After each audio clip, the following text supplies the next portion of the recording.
Hello, welcome to Harvest House International Sermonettes. The title of this message is The Call of God, Part 1.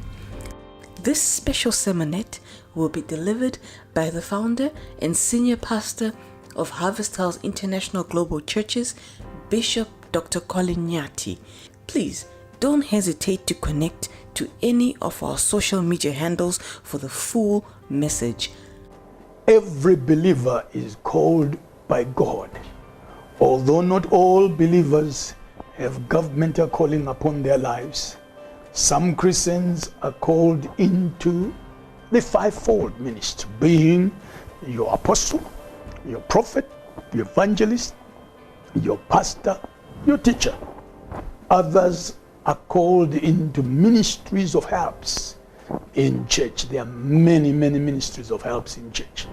That's a calling too. Others are called to be business people. Others are called as statesmen. And others are called as professionals of God. So it's very important for you and I to know our calling. Things to note about the calling of God.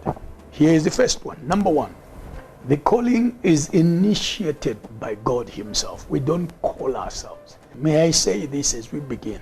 The person who calls you ought to be bigger than yourself and your calling. And God is bigger than both of those things I just mentioned. So B, calling requires one to be anointed by God. If you are not anointed by God, you cannot accomplish the work of ministry.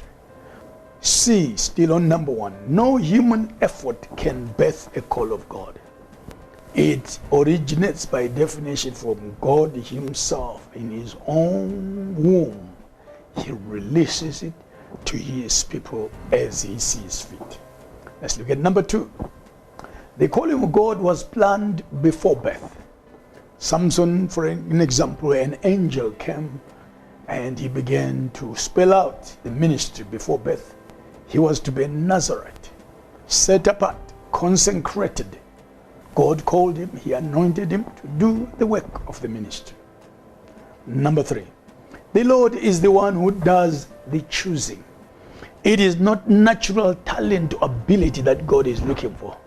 It is the yielding. When He calls you, when you respond positively, when you yield to that calling, and then God goes on to prepare you, and then anoint you, and then set you apart. And He considers your heart. Number four, everyone has a unique calling. Abraham was called by God at the age of 70 years. Can you imagine? There is no retiring in God. You work until God calls you home. B, Moses was called by God through a burning bush experience. Joseph was called by God in a dream. In fact, twice dreams came to him talking of a similar thing, twice, to emphasize that call of God. Oh, we are perceiving today that God is calling you. Wherever you are in your lockdown, God is preparing you. I hope you didn't squander your 4 weeks or 4 or 5 weeks or 1 month or 2 months, whatever nation you find yourself in. I hope you took time to align yourself and prepare for the call of God, because He is calling you for the end time events. You may be walking right now, you don't know that you have a call of God in your life. You are busy running away from God. You are busy doing everything contrary, fighting the call of God. If you fight the call of God, my friend, you will lose. And I have known men and women that have been troubled, that have lost everything. If you think I'm not telling the truth, speak of Jonah, my friend. Jonah found himself in the belly of a fish for 3 days, 3 nights, because he was running away from the call of God.